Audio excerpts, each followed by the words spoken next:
Hola chicos y chicas y bienvenidos a una nueva clase del Preuniversitario San Pedro Joven en el área de matemáticas. Para el día de hoy veremos ejercicios con respecto al ensayo que ustedes realizaron, el ensayo número 2 y algunos aspectos, algunos ejercicios, como les digo, de retroalimentación. Comencemos.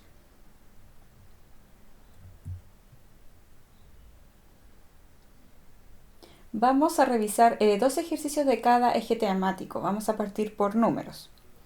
Comencemos. Dice así. El resultado de, aquí tenemos dos fracciones que se están sumando, cuyos denominadores claramente hay que hacer algo más. ¿Cómo se hace este ejercicio? Comencemos. 1 partido por, acá tenemos 3 octavos, lo vamos a dejar tal cual abajo, 3 partido 8 menos, y acá como es 0,75, eso en fracción sería 75 partido 100, pero ese es un número conocido de división con respecto a 100 que corresponde a 3 cuartos. ¿Ya? Entonces anotamos de inmediatamente 3 cuartos. Y al lado 1 partido 3 octavos menos, y lo mismo pasa con el 0,25. El 0,25 es un cuarto, ¿no es cierto? Porque es 25 partido 100 y eso corresponde a la cuarta parte de 100. 1 partido 4. Ya, siguiente paso. El siguiente paso es resolver la resta de las fracciones que están en cada denominador. Por lo tanto nos quedaría 1 partido, acá el mínimo común múltiplo es 8.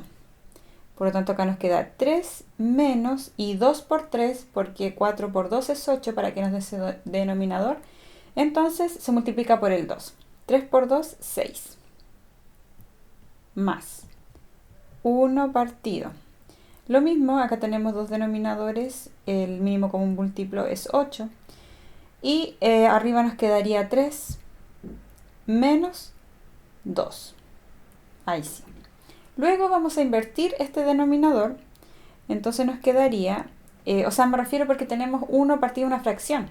Entonces eso podemos invertir este denominador. A eso me refiero. Por lo tanto nos va a quedar arriba 8. Y 3 menos 6, eso es menos 3. Entonces una fracción negativa. Más lo mismo también vamos a invertir acá 8 y 3 menos 2 es 1. Es igual. Ahora viene entonces una suma de fracción, lo mismo que hicimos delante, mínimo común múltiplo es 3. Por lo tanto arriba nos queda menos 8 y 3 por 8, 24. Entonces nos quedaría más 24. Arriba nos queda, si bien era una suma antes, nos queda una resta. Y menos 8 más 24, por lo tanto es 16 partido 3. Entonces la respuesta correcta es la letra D. Vamos al siguiente, también vamos a volver a revisar números. Siguiente ejercicio. ¿Cuál de las siguientes afirmaciones es o son verdaderas? Entonces de nuevo hay que resolver esta operatoria, ahora tenemos raíces. Número 1. Tenemos que comprobar entonces que eso es igual a 19. Como tenemos acá una suma de dos términos al cuadrado, esto es un cuadrado de binomio, producto notable. Entonces se resuelve diciendo la frase de un cuadrado de binomio. ¿Cuál era esta frase? U oración también, que es el primero al cuadrado, así, más 2 veces el primero por el segundo, más el último al cuadrado. Y todo eso nos debe dar 19, ¿no es cierto? Si observamos el primer término, es una raíz de 3 y todo eso al cuadrado. Ya lo hemos visto entonces en clases que la raíz es una potencia cuyo exponente es una fracción. Entonces va a quedar 2 partido 2. Por lo tanto podemos decir que se van, porque da 1 esta división. Bajo y quedó 3. Después 4 por, primero multiplicamos los números, 2 por 4, 8. Raíz de 3 más 4 por 4, 16 es igual a 19. Ya, aquí ocurre lo siguiente, lo podemos dejar hasta aquí y decir que esto no es verdadero, es falso, porque tenemos que llegar a 19. 19 es un número exacto, 19. Pero nos queda una raíz de 3 en el otro sector. ¿Y cómo la eliminamos? La verdad es que no se puede eliminar. Bien podría pensar que el 8, por ejemplo, puede entrar dentro de la raíz, entonces el 8 entraría como 64, tiene que elevarse a 2, pero tampoco daría un número multiplicado con el 3, que es de raíz exacta. Así que podemos dejarlo hasta ahí. 2. ¿Qué ocurre con el 2? Tenemos una multiplicación de raíces donde su argumento también es raíz con número. ¿Cómo se resuelve esto? Aquí aplicamos propiedad de raíces, que es que se conserva la raíz y se multiplica lo de adentro. Es decir, vamos a tener raíz de 5 más 1 multiplicado por raíz de 5 menos 1. Y todo eso será igual a 2, tenemos que comprobarlo. Como adentro de la raíz, miren lo que nos queda. Esto también, otro punto notable, es una suma por su diferencia, que se resuelve de la siguiente forma. El primero al cuadrado menos el segundo al cuadrado, y todo eso es igual a 2. Esa raíz nos está molestando. Esa raíz que engloba a todo este término que está a mano izquierda, podemos llevarlo como potencia, es decir, elevar este 2 al cuadrado. Por lo tanto, nos quedaría acá 4. Acá la raíz se va con el 2, nos quedaría 5 menos 1. Por lo tanto, esto es verdadero, ¿no es cierto? 5 menos 1 nos va a dar este 4 que nos quedó al otro lado. Último, el 3. Lo vamos a resolver por aquí. El 3. 2 raíz de 50 y ahí 4 otra raíz y abajo. Si nos damos cuenta, ninguna de estas raíces se parece y tenemos que tratar de llegar a esto de 11. Por lo tanto, como hemos visto en clases, cuando la raíz no es exacta visiblemente, debo descomponer en números que van a ser factores, o sea, que me refiero a que son factores del hecho de que se multiplican y van a dar el número original de ese argumento. Pero tienen que ser factores que se le pueda obtener la raíz. Por ejemplo, tengo raíz de 50. Ya, podría multiplicar 10 por 5, pero no me conviene porque ni 10 ni 5 tiene raíz exacta. Entonces lo que me conviene hacer es descomponerlo en 2 por 25, eso quise decir. 2 por 25. ¿Ya? Entonces ahí me conviene porque el 25 tiene raíz. Siguiente, más 4. El 18 parecido, ¿no es cierto? ¿Qué me conviene que dé 18? Bueno, 9 por 2. 9 da una raíz exacta. 9 por 2. Y abajo me va a quedar raíz de 8, que también lo puedo descomponer en 4 por 2. Ahí está. Y todo eso, ay, casi no me alcanza. Bueno, igual a 11. El siguiente va a quedar más despejado. 2. Aquí separo raíces. 2 raíz de 25, porque ese fue el objetivo de que me decidí por estos números. Raíz de 9, raíz de 2. Todo eso partido por raíz de 4, raíz de 2. Si se dan cuenta, tengo raíz de 2 en todos los términos, ¿no es cierto? Esa raíz de 2 se puede simplificar con la raíz de 2 que está en el denominador, pero para ello tengo que factorizar en la parte de arriba por raíz cuadrada. Raíz cuadrada de 2. Eso. Entonces voy a sacar esa raíz de 2 y me va a quedar en el numerador 2 por raíz de 25 más 4 por raíz de 9. Y abajo me va a quedar raíz de 4 y raíz de 2 es igual a 11.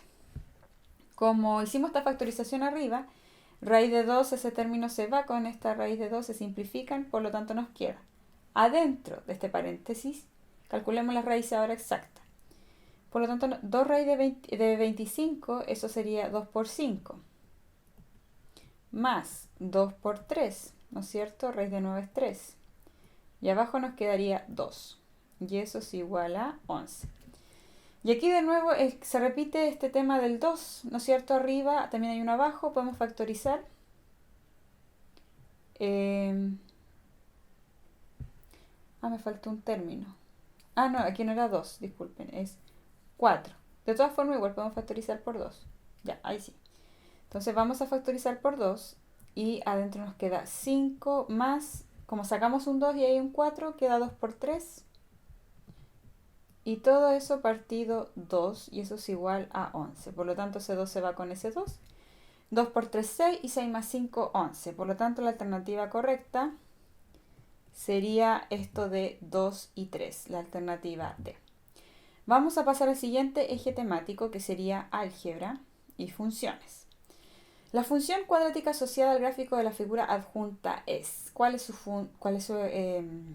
función. La primera la descartamos de inmediato, me refiero a la a, porque está hacia abajo, es negativa. Entonces, el número que acompaña al x cuadrado, que en todas es un 1, tiene que ser negativo. Entonces, descartamos la a. Luego, ¿qué nos conviene ver para que nos dé? Tiene que ser los puntos. Ya para que nos dé entonces, ¿cuál es la alternativa correcta? Tenemos que darnos cuenta de los puntos que hay acá. Por lo tanto, tenemos un punto que dice que cuando la x es menos 1, la y es 0. Tenemos que son las intersecciones con el eje x. Cuando da 3, eso la y da 0. Y también tenemos otro punto que es que cuando la x es 0, la y es 3. Entonces vamos a partir por ese. Cuando la x es 0, la y tiene que darnos 3. ¿Ya? Entonces si observamos, ¿en cuál nos daría este 3 positivo? Tenemos dos opciones. Por acá y la D. ¿Por qué? Porque si reemplazamos por 0 en ambas, porque nos tiene que dar 3 de y, ¿no es cierto? Se va a hacer 0 el x cuadrado, se va 2 por x, 2 por 0, entonces todo se hace 0 y nos queda este 3 positivo. Por lo tanto, con esa información tenemos ahora, ¿acaso es b o d? ¿Qué será? Entonces ahora tenemos que tomar en cuenta otro punto. Vamos a tomar en cuenta y analizar el punto que ¿qué ocurre cuando la x es menos 1? Por ejemplo, vamos a analizar en b. Entonces nos quedaría menos 1 al cuadrado. Y aquí cuidado porque la x tiene el valor de menos 1. ¿Ya? Pero aparte esta ecuación tiene un menos. Entonces ese menos va afuera. Porque si nos indicaría que ese menos se considera en la potencia, tendría que también la función acá tener unos paréntesis. Pero no los tiene. Entonces eso mucho cuidado. Estoy reemplazando en b. Entonces después tenemos menos 2 por menos 1 más 3. Ya, nos tiene que dar 3 finalmente. Entonces nos quedaría menos 1 al cuadrado es 1, pero con ese menos me va a quedar menos 1. Menos 2 por menos 1 me daría más 2. Y acá me queda más 3. Ya, por lo tanto, ¿nos da 3? No. No nos da 3, así que no es la alternativa correcta. Por descarte nos quedaría que sería la letra D, pero reemplacemos. F de menos 1 en D. ¿Cómo nos queda? Es igual. Menos lo mismo acá, menos 1 al cuadrado más 2 por menos 1 más 3. Ya, miren, parece que por aquí va la cosa, ¿no? Nos quedaría menos 1, 2 por 1 menos 2. Y ahí necesitábamos ese signo menos para poder sumar. Para poder sumar entonces este menos 1 y que nos diera este 0 finalmente. Ya, creo que delante dije 3 porque estaba mirando esto que está aquí, pero eso era del otro punto. Nos tenía que dar y 0 y aquí justamente da. Por lo tanto, la alternativa correcta sería la letra D. ¿Ya? Siguiente. ¿Cuál es la función inversa? ¿Se acuerdan? Función inversa tiene pasos que realizar. Primer paso. Debemos cambiar f de x por y. Por tanto, sería y es igual a 2x más 1. Segundo paso, despejar la x. Por lo tanto, nos quedaría, segundo paso, y menos 1 partido 2 es igual a x. El 1 pasa restando, el 2 que pasa dividiendo. Tercer paso y último, ¿cuál es la función inversa entonces? Cambiar las x por y. ¿Por qué le puse un 1? Por lo tanto nos queda x menos 1 es igual a 2. Ya, entonces repito, último paso fue intercambiar la x por la y. Por lo tanto, la alternativa, ahí está, sería la letra E. Siguiente. Ahora pasamos a geometría. Si al punto A de la figura adjunta, que tiene ahí coordenadas, se le aplica una rotación con centro en el origen y ángulo de rotación menos 90 grados. ¿Qué coordenadas tiene el punto luego de ser rotado? ¿Cuáles son las coordenadas de este punto? El punto A tiene coordenadas, primero el X sería menos 3 y el Y sería 4. Ya, dice que se somete a una rotación de menos 90 grados. Como hemos visto en clase, vimos una tabla de signos para entender la rotación en los ángulos de 90, 180, 270 y 360, ¿no es cierto? Esos signos son de acuerdo a un ángulo positivo. Ángulo positivo es antihorario. En este caso, si dice que es una rotación de menos 90, es sentido horario. Entonces, tenemos que llegar a menos 90 desde la otra parte formando un círculo, porque menos 90 está en sentido horario hacia acá. Y el 270, o sea, para llegar al otro lado, bueno, dije la respuesta, para llegar al otro lado sería 270. Por lo tanto, rotar en menos 90 horario, si damos la vuelta por el otro lado, que así se miden los ángulos para que sean positivos en antihorario. Entonces, insisto, si damos la vuelta por el otro lado, ese menos 90 sería 270 por el lado positivo. Así que la rotación de menos 90 es aplicar los signos del ángulo de 270 grados. Por lo tanto, eso es equivalente a hablar de una rotación de 270 grados. Y la rotación de 70 grados nos dice que X e Y se intercambian y colocamos signo negativo al X. Por lo tanto, nos queda, se intercambian, entonces aquí queda Y, acá la X y se le agrega un signo negativo. Por lo tanto, si esto es menos 3 y 4, primero lo vamos a intercambiar. Tendríamos 4, menos 3. ¿No es cierto? Lo intercambiamos. Y al aplicarlo negativo al menos 3, que ya tenía un negativo, entonces nos va a quedar el punto 4,3, que es la alternativa A. ¿Ya? Eso. Siguiente. Seguimos con geometría. En la figura adjunta, ¿cuál de las siguientes afirmaciones es o son verdaderas? Analicemos. El área de ABCD es A cuadrado más 2AB más B cuadrado. Área. ¿Cómo se calcula el área en una figura de este tipo? Es simplemente la multiplicación de lado por lado. Por lo tanto, ¿cuáles serían? Bueno, el triángulo ABCD, lo voy a marcar, sería este ángulo, dije ángulo. Este cuadrado sería esto que está acá, ABCD, ya, ese cuadrado más grande. Por lo tanto, repito, el área se saca como la multiplicación de sus lados, ¿ya? ¿Cuáles son sus lados? Un lado tenemos que un pedacito mide A y el otro pedacito mide B. Por lo tanto, un lado sería A más B. A más B. Y el otro lado también es A más B. Por eso yo me estaba adelantando un poco diciendo que era un cuadrado, porque sus lados miden lo mismo. Entonces acá sería A más B. ¿Ya? ¿Cuál sería la multiplicación entonces? Que es el área del ángulo, del cuadrado. Sería A más B por A más B. Y eso también lo hemos visto porque eso es A más B dos veces. Entonces A más B al cuadrado. Ahora voy a borrar aquí para que se note. Ya, ahí. Por lo tanto, es correcta la 1 porque decir a cuadrado más 2ab más b cuadrado es lo mismo que a más b al cuadrado. En el fondo, esto es un producto notable que se llama cuadrado de binomio. Correcta. El área de la región achurada es a más b al cuadrado. Ya, eso inmediatamente es incorrecto porque el área de la región achurada es menor que el cuadrado total. Y el cuadrado total, recién lo analizamos que es a más b al cuadrado, un cuadrado de binomio. Así que descartada. Después nos dice que el área del cuadrado o de la figura AFFD, ya lo voy a marcar. Voy a borrar estos círculos. Ahora nos están hablando del área de AEFD, ya, no es un cuadrado, un rectángulo. ¿Cómo es esa área? Bueno, hay que mirar los lados. La base aquí, o lo que se apoya en la parte de abajo, es B. B multiplicado por ¿qué cosa? Por el lado. Y el lado es A más B. Por lo tanto, B se multiplica por A más B. Término a término aquí, A por B, AB más B al cuadrado. ¿Ya? Que en el fondo es lo mismo que está ahí, solamente en otro orden. Muy bien. Por lo tanto, la alternativa correcta sería la de 1 y 3. Siguiente.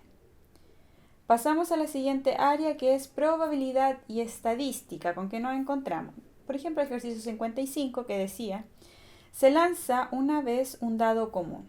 ¿Cuál es la probabilidad de que salga un número menor o igual que 3 o un número impar? Ya, esos y acá O, es suma. Porque queremos que salga un número menor, o que sea igual a 3, o que sea un número impar. Entonces, en el fondo vamos a sumar las probabilidades, porque repito, queremos que salga eso, o puede salir eso, o puede salir eso. Entonces, es sumar las probabilidades de cada uno. ¿Cuál es la probabilidad? Bueno, antes de eso, cuando se lanza un dado, ¿cuántas posibilidades hay? Está la posibilidad de que salga el 1, el 2, el 3, el 4, el 5, el 6. Por lo tanto, el total de posibilidades que puede haber es 6. 6 elementos.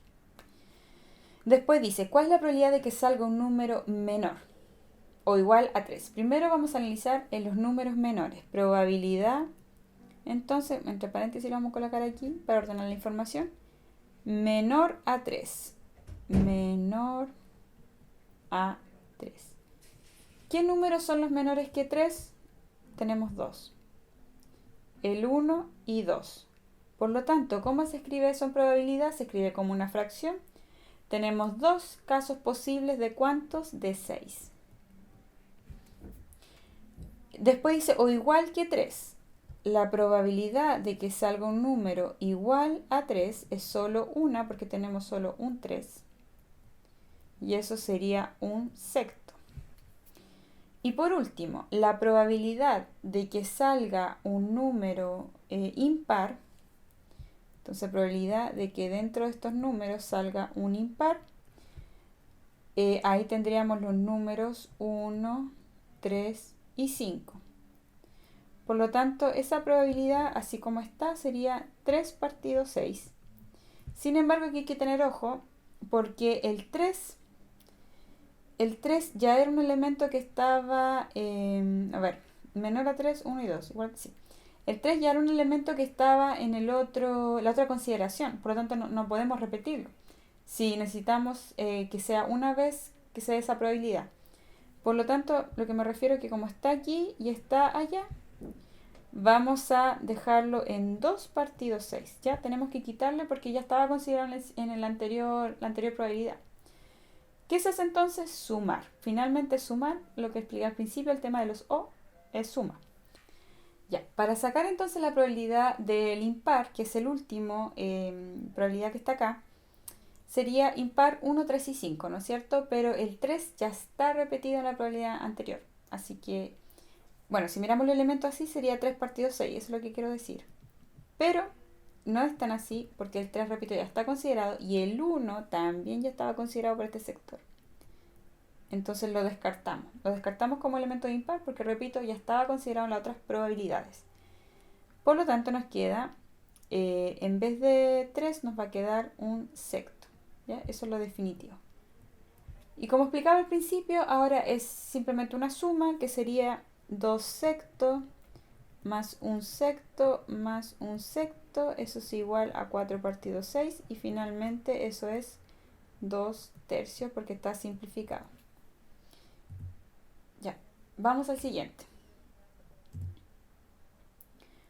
Creo que ahora nos toca, sí, otro de probabilidad y estadística. La tabla adjunta muestra los resultados de una prueba realizada a un grupo de pilotos de carrera en la cual se midió la velocidad máxima que alcanzó cada uno, los cuales se registran como números enteros. Con respecto a la información de la tabla, es correcto afirmar que. Entonces tenemos que analizar esta tablita que se nos muestra acá de acuerdo a las propuestas que nos dan aquí, de cómo se interpretaría la información de esta tabla. Dice la 1. Los conductores del tercer intervalo alcanzaron en promedio una velocidad máxima de 275 km por hora. Ya, si uno va a la tabla, efectivamente el 275 sería el valor del medio de este 272,80. Sin embargo, que la frecuencia sea 6, quiere decir que 6 pilotos tuvieron algún valor entre este intervalo. Pero cuidado, porque puede ser que uno haya tenido 270 y los 5 restantes el 280, por ejemplo. Entonces están en este intervalo, pero no necesariamente va a ser el promedio, porque ahí el promedio sería más cercano a 280 que un 275. sería quizás 2,76, 2,78, 2,79. Entonces eso es erróneo, porque repito, depende entonces que la frecuencia no indica las personas que se tiene esta cantidad de, bueno, en este caso los pilotos de carrera, esa velocidad, pero no necesariamente que tienen un promedio, porque ahí tendría que ser que 3 tuvieron 2,70 y 3 2,80, ya ahí nos daría el 2,75, pero no es el caso porque no está esa información. 2. En el segundo intervalo, al menos 2 conductores registraron la misma velocidad máxima. Como en el enunciado nos decía que se registra de acuerdo a números enteros, eso quiere decir que no se registra en base a decimales. Por lo tanto, una persona tuvo 2,60, otra tuvo 2,61, 2,62, así, y sería hasta 2,70, bueno, sin considerar el 2,70 porque está abierto para 2,70, sería hasta el 269. Y ahí tendría que haber otra persona que tenga otro valor que se repita, otro 2,61, otro 2,65. ¿Se dan cuenta? Entonces se repetiría, porque repito, del 2,60 al 2,69 significaría que 9 personas tendrían uno de esos valores. Y luego, entonces como son 2 o 3 que quedan, entonces tendrían que volver a tener y repetir esos valores. Por lo tanto, sería correcto. Y por último, la frecuencia relativa acumulada hasta el segundo intervalo es de 19%. ¿Se acuerdan de eso? La frecuencia relativa acumulada es una suma, ¿ya? Es una suma del porcentaje. Entonces hay que calcular ese 7%. ¿A qué porcentaje equivale? Y ese 12% también hay que calcularlo porque nos dicen la frecuencia relativa acumulada hasta el segundo intervalo. ¿Cuánto nos da eso? Entonces, para sacar este tema de cómo sería la frecuencia en porcentaje, hay que sacar el total. ¿Cuántas personas son en totales? El total sería 7, 8, 9, 10, 11, 12, 13, 14, 15. 15, ¿no es cierto? A ver si estoy bien. Sí, porque 7 más 6, 13, 14, 15. 25 personas es esta muestra, que se ordenó en una tabla de frecuencia con respecto a este intervalo. Ya, el 25 es el 100%. Y 7 personas, ¿a cuánto equivale en porcentaje? Calculémoslo. Entonces eso nos quedaría que X es igual a 100 por 7 dividido 25. Ya hay una relación entre el 25 y el 100.